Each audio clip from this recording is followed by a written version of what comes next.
իրավապահ համակարգը ռեսուրսները օգտագործել այն նպատակով, որպեսզի քահանաներին, որոնք այնտեղ պետք է գտնվեն օրինական ծառայության, հաստացի առևանգեն, հեռացնեն այդտեղից, արգելեն նրանց մուտքը, եւ դա բոլոր իր համակցության մեջ ըստ էության հավասար է Հովանավանք վանական համալիրը բռնազավթելու եւ պղծելու հետ։ Եթե դուք ուշադրություն եք դարձրել, 3 Մայր Աթոռ Սուրբ Էջմիածնի լրատվական ծառայությունը իր պաշտոնական հայտարարությամբ հայտարարել է, որ վանական համալիրը Հովանավանքը բռնազավթվել է իրավապահ մարմինների եւ խափանող խմբերի համատեղ գործողության արդյունքում, որից հետո նա պղծվել է եւ ենթակա է վերասրբագործման։ Այդպիսով Մայր Աթոռ Սուրբ Էջմիածինը փաստացի արդեն հաղորդում է տվել հանցագործության մասին, սա հաղորդում է հանցագործության մասին, որում Մայր Աթոռ Սուրբ Էջմիածինը փաստացի հանդիսանում է դժոխք կողմ, որովհետեւ նրան պատկանող վանական համալիրը բռնությամբ բռնազավթվել է, օգտագործվել է ոչ նպատակային, խաթարվել է հավատացյալների կրոնական զգացմունքները, նրանց կրոնական իրավունքները, ես ամեն ինչը միասին առերևույթ համապատասխանում է Հայաստանի Հանրապետության քրեական օրենսգրքի 209 եւ 441 հոդվածներում նկարագրված հանցավոր արարք։ Ոստի այսօր մենք ներկայացնում ենք հաղորդում հանցագործության մասին, որտեղ այդ ամեն ինչը մանրամասն նկարագրված է, բոլոր փաստերը այստեղ շարադրված են եւ ի տարբերություն նախորդ դեպքերի մենք ունենք բացահայտ դժոխք կողմ, որը աղաղակում է նրա մասին, որ ինքը տուժել է, որ իր վանական համալիրը բռնազավթված եւ պղծված է եւ որ իրավունքները խախտված են։ Խոսքը եկեղեցու։ Այո, Հայաստանյաց Առաքելական Սուրբ Եկեղեցու մասին։ Ավելին ձեզ ասեմ, հիշեցնեմ, որ Հայաստանյաց Առաքելական Սուրբ Եկեղեցին մեր Սահմանադրության 17-րդ հոդվածով ունի պետության կողմից երաշխավորված բացառիկ իրավունքներ եւ տվյալ դեպքում մենք գործ ունենք նրա հետ, որ պետությունը փոխանակ երաշխավորի այդ իրավունքները ամենագրեհիկ կոպիտ կերպով պետական բարձրագույն պաշտոնատար անձի ձեռքերով այդ իրավունքները խախտում են։ Ոստի մենք կարծում ենք, որ լռել այլևս չի կարելի, մենք պետք է հասկանանք եւ մեր քաղաքացիները պետք է հասկանան, որ այսօր վարչապետի աթոռին նստած է մարդ, որը շարունակաբար առնվազն առերևույթ, որովհետեւ դեռևս դատարանի վճիռ չկա, բայց առնվազն առերևույթ պարբերաբար ամենակոպիտ կերպով խախտում է մեր երկրի օրենսդրությունը, դա պարբերաբար պատճառաբանելով ինչ որ մտածածին փաստարկներով, բայց դրանցից ոչ մեկը իրան իրավունք չեն տալիս օրենքի դաշտից դուրս գալու եւ մեր երկիրը տանելու քաոսի, պառակտման եւ բախումների։ Պարոն Շահրաբյան, այսօր Տեր Փաշինյանը գրառում է արել եւ անդրադառնալով նաեւ եկեղեցու հայտարարությանը, ես մեջբերեմ Հովանավանքի մեր աղոթքները Կտրուշ Ներսիսյանը համարել է պղծություն եւ նա մեր հոգեվոր կյանքը տարել է փակուղի։ Մնացածը չասեմ։ Ես կարծում եմ, որ Նիկոլ Փաշինյանը, եթե դժգոհ է Հայաստանյաց Առաքելական Սուրբ Եկեղեցուց կամ նրա ղեկավարությունից, իրավունք ունի սեփական կրոնական կառույց ստեղծել, կազմակերպություն եւ այնտեղ աղոթել։ Ոչ մեկ իրան չի արգելել։ Հանցագործությունն նա, որ նա դա անելու փոխարեն բռնազավթում է Հայաստանյաց Առաքելական Սուրբ Եկեղեցուն պատկանող կառույցը, վանական համալիրը, որ իրավունքը նա չունի, իրականացնում է այնտեղ ծես, որ իրավունքը նա չունի եւ դրանով վիրավորում է մեր հավատացյալների օրինական զգացմունքները եւ նաեւ խախտում է մեր օրինական շահերը։ Մեզանից ոչ մեկ չի կարող Փաշինյանին արգելել, օրինակ ես ենթադրենք այգում կրոնական ծես իրականացնել։ Օրենքը խախտվում է այն պայից սկսած, երբ որ նա դա փորձում է անել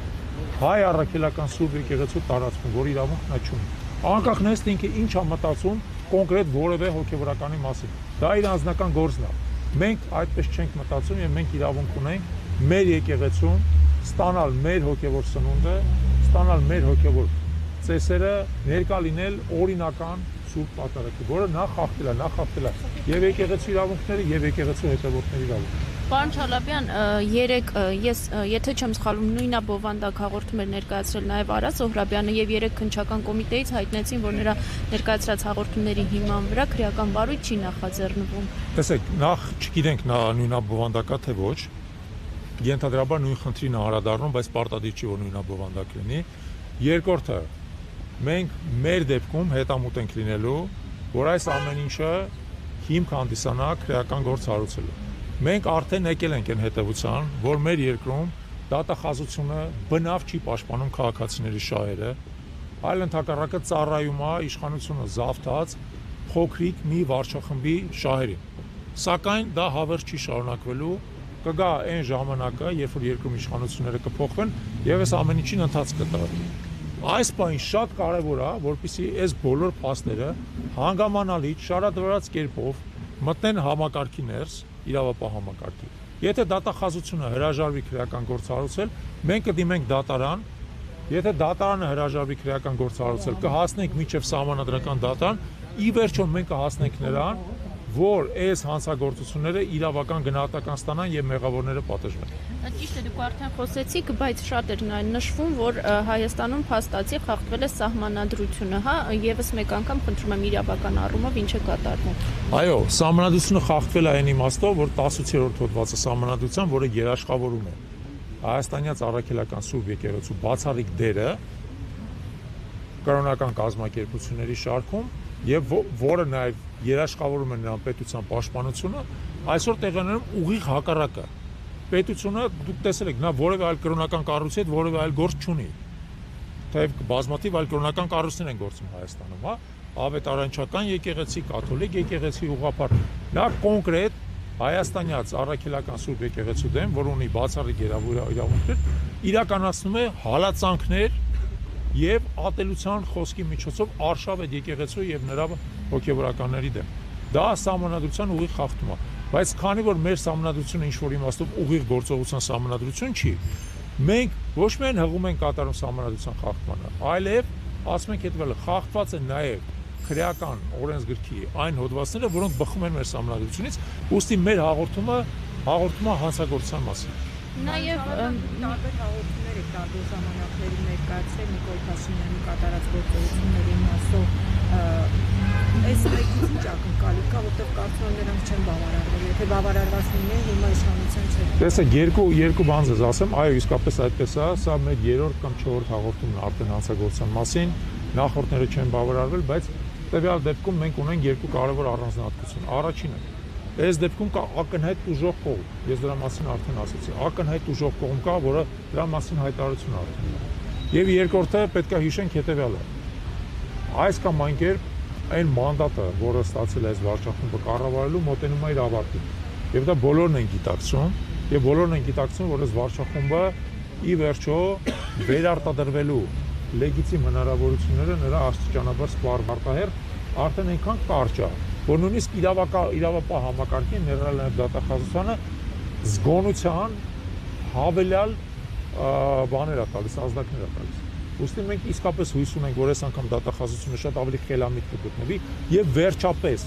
իր օրինական պարտականությունները կկատարի, բայց նույնիսկ ուզում ենք կրկնենք, եթե դա տեղի չունենա հիմա, դա տեղի կունենա առաջիկայում մոտ ապագայում։ Մեզ մենք դեմ կասկած չունենք։ Հաղորդում ներկայացնում եք միայն Նիկոլ Փաշինյանի դեմ, թե Ստեփան Ասատյանի դեմ էլ, որովհետև քահանաները ահազանգում են, որ նա փոխել է եկեղեցու բանալիները։ Այս հաղորդումը Նիկոլ Փաշինյանի եւ նրա հետ փոխկապակցված անձանց մասին է, որովհետեւ այնտեղ եղել են բազմաթիվ փոխկապակցված անձիկ, որոնք Նիկոլ Փաշինյանի հետ միասին ներառյալ նաեւ ձեր ասած Ստեփան Ասատրյանը,